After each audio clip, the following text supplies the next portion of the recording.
always fun when traveling that most destinations sell electronics for cheaper than your home country. For example, I picked up these AirPods in Hong Kong for 20% less. And I got an iPhone in Malaysia, which was less as well. But many assume the cost savings come from foreign exchange rates or a lower tax rate. But there has to be more economical reasons to why, if you want to go shopping for, say, a PC laptop, you need to be going to Low Yat Plaza in Kuala Lumpur than a Best Buy in the United States. So today we're going to have a conversation about why this happens and hacks and tricks you can use to get cheaper electronics now or in the near future, with real examples of how I did it and the savings I made and how you can make those savings as well. Now, a lot of examples will be based around Apple, I have to say, but I will have some information later on about getting cheaper PC electronics from manufacturers, which I'll discuss as well. Now, this is a new format video I'm trying. It's a little more personal. My last video was more edited, a little more polished, but I want to try this new format. I'm actually getting inspiration from one of my favorite YouTubers, Beyond the Trailer, and likewise I do have chapter times in my video description, so you can jump around to parts of the video that interest you. But I hope you watched the entire video because I think we're going to both learn something, as I'd also like to hear from you guys about ways you've been able to save money on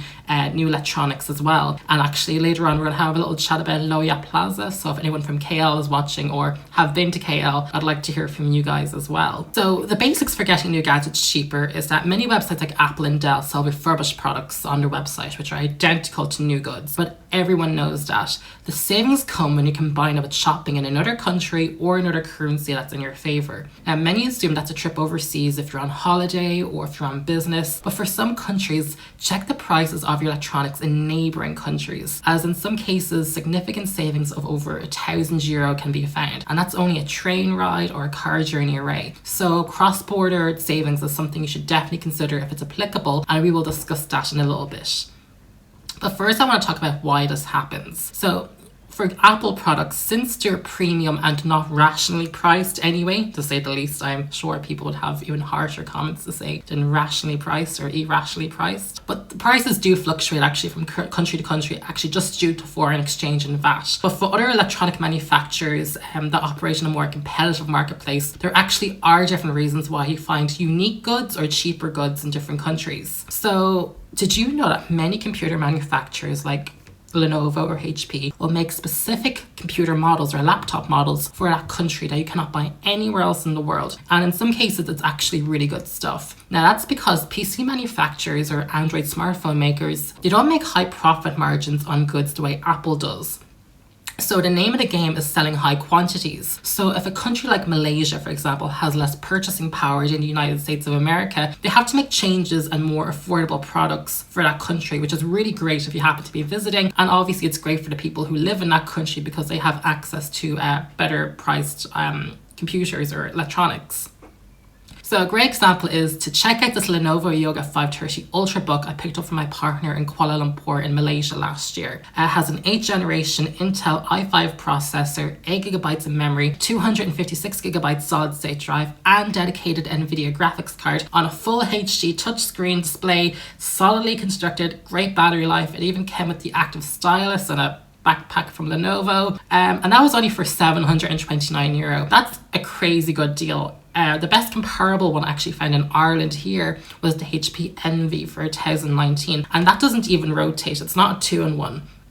Now, what gets really more interesting is I did see the Yoga 530 for sale here for €839. But while they look the same at first glance, that one doesn't have the NVIDIA dedicated graphics card, which I picked up in Malaysia. In fact, that model was a Malaysia-specific only model, and I couldn't find it for sale anywhere else in the world on any website besides Malaysia online shopping websites for that country. Now, that model comes with only 4GB of DDR4 memory, but the great thing about buying in Low Yat Plaza is that they can upgrade it for you, and I got upgraded to 8GB of memory. And there was an additional cost, of course, but it wasn't like a full price cost because, to be frank, they keep your old memory RAM modules, so you do get a discount when you upgrade. Now, well, that's a great example of how unique computer models can absolutely benefit everyone for the better. In some countries, it can also be a bad thing. So if we look at India, for example, desktops and laptops are taxed import duty duty taxed at 18%. And as I said before, the profit margins are just so low that unfortunately that means that the consumers in India bear the cost of those import duties. The manufacturers cannot absorb much of that cost because they just can't make them any cheaper. Now in India, some OEMs are so desperate to sell their computers for a more reasonable price that they'll actually ship some models without an operating system, like Hewlett Packard. Now it's good for the consumer in that it allows them to upgrade to Windows at a later date, or it actually allows them to purchase a computer with the intention of installing Linux or Google Chrome operating system, which is a free, open source software. But in international trade economics, import tariffs like this are meant to allow local producers to make computers cheaper. So as citizens of that country can buy, locally produced laptops, computers, and smartphones. But it turns out Indians actually don't trust their own local producers to make computers as good as quality. So they still want to spend their hard-earned money on brands like, Hewlett Packard and Lenovo, not Ego by Wipro. Lenovo and Hewlett Packard are still one of the most popular brands in the country, the top brands of that country.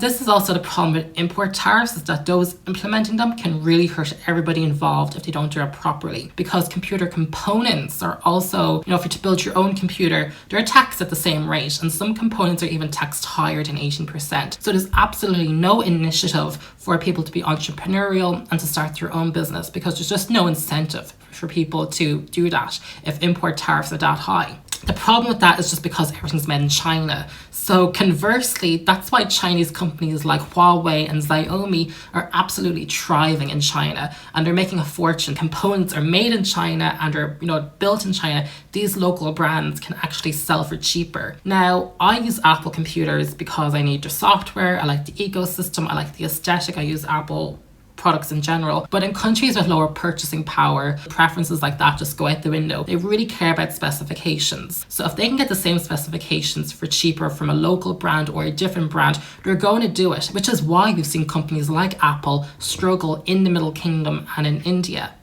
What's kind of interesting though is that there is a way to take advantage of these import tariffs. And if anyone's going to do it, it is going to be Apple. And in India, since Apple makes a ton of money basically from high profits, they have the resources and bandwidth to actually build an iPhone factory. Foxconn is going to build it in India to make local iPhones to be sold for Indian consumers that won't have import tariff duties. And that means pretty soon to Indian consumers, iPhones won't seem as outrageously expensive as Samsung phones. Samsung as a company doesn't have the bandwidth yet to make their own local factory. Apple's inadvertently going to seem like better value unless those import tariffs reduce. Now, it is a soft run with the iPhone SE, which was internationally seen as a low-cost iPhone anyway, but by building it locally, they were actually able to reduce the price from 39,000 rupees for a 16GB model to 27,200 rupees for a 32GB model. Now, startups noticed this as well, and startups have lean supply chain operations because you're just starting out. So some startups actually have plans to make electronics in India, like the OnePlus smartphones, and that will be also a lot more competitive when they do it. However, it's also the components. The components are also import tariffed. And I don't know if OnePlus have the bandwidth or resources to actually manufacture components locally in India. Whereas I'm pretty sure Apple has the plan to manufacture absolutely everything but the raw materials in India, so they can make really cheaper iPhones for consumers. So that was a spur of the moment economic lesson. So I guess here are some of the actionable tips you can get to get a discount immediately, which I'm sure you guys were all watching for. So let's take a look at Apple electronic goods.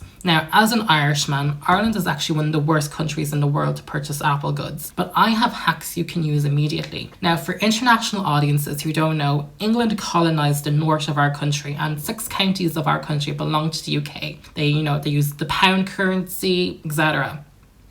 Now, while there is no Apple store in the capital of Ireland, or the centre of the universe, in my opinion, there is totally one up in Belfast. Now, I was able to save €1,000 on my MacBook Pro by simply getting on a train and heading north. That's because you're able to shop on the British Apple online website, and you can click and collect from a store in Belfast. But you can also do this for the refurbished MacBook models to click and collect. Now, I didn't really plan to do this as I wanted the latest model and I wanted a build to order with 32GB of memory. But to my surprise, the refurbished section of those websites do have those models. It's not just old models or the new models, but the standard configurations. You can find all sorts of variations of those laptops. So whatever you want to build to order, just that variety is probably actually for sale in the refurbished section.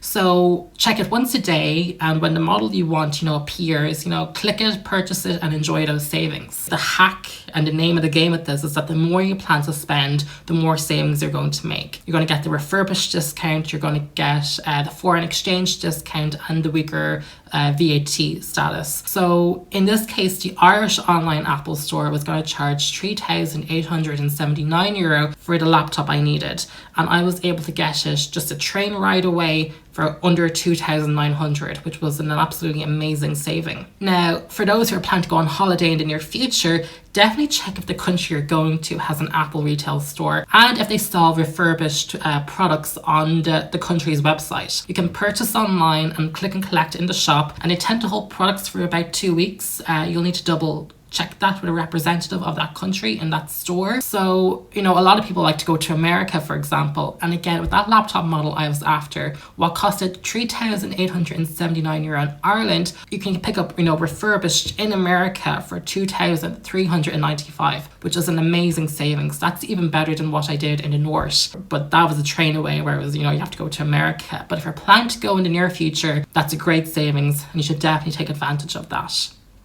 Now, Asia is also a popular place to go. Some countries in Asia don't sell refurbished models, but it's a similar story if you go to Hong Kong or Singapore. Now, today, as of filming, they hadn't the exact model in Hong Kong's refurbished store, but in Singapore they did. And that looks like €2,525. And that's before the GST refund you would get if you purchased in Singapore. Now, I think you'd have to print out your receipt that shows how much you paid and that you purchased it for the Singapore shop. And then before checking in at the airport to leave Singapore, you find a GST refund office and you get your refund. And that should actually reduce the cost down to €2,349. Now, one final benefit, to be honest, of buying Apple computers is that they have international warranties, and there's pretty much every country has an Apple authorized service provider who can fix Apple computers. They can be fixed on site. They don't have to be sent away to another country. The warranties on iPhones tend to be a bit weird. Some countries offer international warranties, some countries don't. It's always changing. Now, one hack you can do immediately in your home country is to check your equivalent of Craigslist, or in Ireland that's Adverts and Done Deal, and set alerts for electronics you want, because while these are websites that are seen primarily for secondhand goods, there are a lot of people who sell new in the box items at a discount. And the thing about Apple products is that the warranty is tied to the physical device and not the person. So once that laptop is in your hands, the warranty is on that laptop. You have the right to repair if it's within the warranty date. So if you plan to buy something new and unopened, check the serial number on the box and then visit the Apple support website and find out when that expiry date is. You never take the seller's word for it unless they purchased it from a retail store with a valid receipt that has an extended warranty period on it. Beyond that, you always double check on the Apple support website if the device you want to buy is still in warranty. And that's because last year Apple made new iPads, and you could purchase one now, but if that user purchased that iPad back in April, your warranty is going to expire in a month. It's not going to expire from a year from now, because you don't know when that original buyer purchased that Apple product, especially if they're not an authorized Apple seller. If it's just some person who bought an unwanted gift, the warranty doesn't activate the day you turned it on, it activates the day of purchase. So you really need to double check when warranties are about to expire if you're purchasing something new in the box, because it's still going to be expensive, even if you purchase it on Craigslist or Adverts or Facebook Marketplace. Now, with these more expensive items, I think you can actually do better savings with the cross-border hack than using, Craigslist or, Facebook Marketplace. But with cheaper items like the Apple iPads, I think you can actually do better on those websites because you're going to get more substantial savings. Now, I did quite well on that theme, and I actually got the new iPad Pro, and I actually saved €569 by buying it from one of these websites, which means when I upgrade it in 5 years' time, I'm pretty sure I'll be able to sell it on again, probably at the price I paid to purchase it, because that was just an incredible savings. I had my alerts set, I acted fast, I met up, I purchased, I double checked. I actually opened the item and made sure the actual gadget was in there before paying, and I really recommend that you guys do that as well, because no one wants a horror story. Everybody wants just what they paid for. So that's all the Apple chat out of the way. So for those who want to purchase Android smartphones or PC laptops, you really need to be looking at manufacturers like HP or Lenovo, or companies that do discreetly build country-specific laptop models that tweak the specifications that are in that country's favour, as that allows you to buy a more powerful laptop at a better value. As I said, I did well in Kuala Lumpur in Malaysia at the infamous Low Yat Plaza, which from online forums is quite famous for getting good deals, but you really need to be tech savvy. I think if you're not brand loyal, you really need to go in and know exactly what you want and how much it costs in your home country and what savings you're looking to make. I was told the ground floor has shops like, Dell and Acer, that they're genuine stores, whereas now, I don't know if that's actually true, so if you're from KL, leave a comment below and let me know if that is true. But all the savings happen on the escalator up to the second floor and everything above. I did purchase my partner's Lenovo on the third or fourth floor, and frankly, you really need to go in with a plan because the place is absolutely huge. And while that might sound like a tech enthusiast dream, the weather was so hot that it's just really tiring, and I probably could have done better if I was more prepared. I did 2 visits, and on my second visit when I planned to actually purchase, it was just so hot. I was there for absolutely hours walking around in circles that I actually did probably break down at the Lenovo shop, and that's like where I purchased that laptop. So I probably could have done better, but I was just desperate to buy a computer and get the hell out of there. I settled on this Lenovo store. It's not really a store. They sold me the Yoga 530, but I was actually told by one person that the entire place in Low Yat Plaza is owned by the same owner, which makes a lot of sense because all these shops had this price list, which also everybody talks about, this infamous price list. Can I get my hands on it? Now, I googled and saw some price lists online, but those are not the ones that they were using, because the ones I saw were a lot more basic. They were Excel spreadsheets. These price lists are like PDFs, and they have pictures of the laptops and gadgets. They're manufactured, I think, for tourist traps. Those are not the real price lists. Although one Apple shop, I have my notes here, they did sell the iPhone SE brand new, which no other shop did, so that was like unique to them, or that stall. But for most cases, like, you could go into an Acer stall or shop and they'll happily walk you over to Lenovo all the way at the other side of the building and sell you a laptop from there. I really do think they're owned by the one person, or at least several shops there are owned by the one person. I paid €729 again, and that included the 8GB RAM module. Now, I've seen the model on regular Malaysia shopping websites for €709, but that was without the RAM upgrade. So I do think I got a fair deal. It kind of almost seems to be like I bought it at cost. But I'd be curious if there is anyone from Malaysia who does go shopping at Low Yat Plaza, or a tourist who has been to Low Yat Plaza. Could I have done better for that model than 3,550 ringgit? Although the person I bought off, they didn't seem to care if I bought it or not. So I actually think I did get a good deal. But you never know what their sales tactics are. One funny final story is that the laptop came with a backpack, which is an absolutely great thing, because I was able to strap the computer obviously to my back. And funny story, I left to go buy a colleague of mine medicine. I was there on business, and as I was leaving the pharmacy, there was this commotion. And on the road, this guy got his wallet robbed, and we all saw the robber, run away in the cars and traffic, and like, he did make it off. But I was like, he's gonna rob my new laptop, and thankfully I put the laptop into the backpack, which is on my back, and I had the shopping bag with the brown box. I was like, look, if he's gonna rob me, he's gonna take the shopping bag. So if you plan to do a huge spree in Low Yat Plaza, maybe immediately once you leave the shopping centre, you get a taxi outside and go straight to your hotel. I'm able to blend in a bit because I'm half Chinese, but if you're firmly in the Caucasian camp, or I guess even Middle Eastern camp, you need to watch out. Anyway, that's all the information I have to share today. I hope you guys had an interesting look at why there's different prices and different currencies. I hope you guys found the tips helpful. If you guys purchased stuff before in the past using any savings tips that I haven't mentioned, let me know. And again, if you've been to Low Yat Plaza, definitely spill the tea on your experience. I'd love to hear from you about how well you did, or maybe how badly you did in Low Yat Plaza.